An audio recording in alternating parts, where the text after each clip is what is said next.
this video, I'll show you how to create a line chart in Canva. Open Canva and create a new project. Go to the Elements tab and scroll down to Charts. Click See All to view all available chart options. Select the line chart style you want to use. We'll choose this one for our example. Enter your data in the left panel that appears.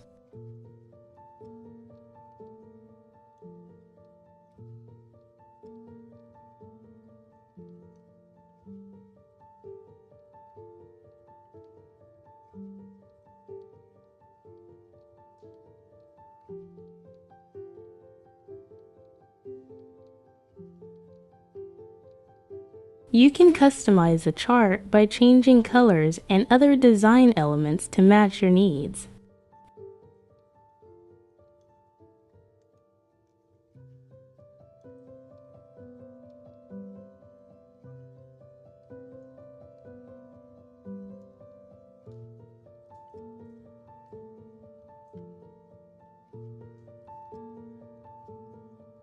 That's all you need to create a line chart in Canva. Thanks for watching, and see you in the next video.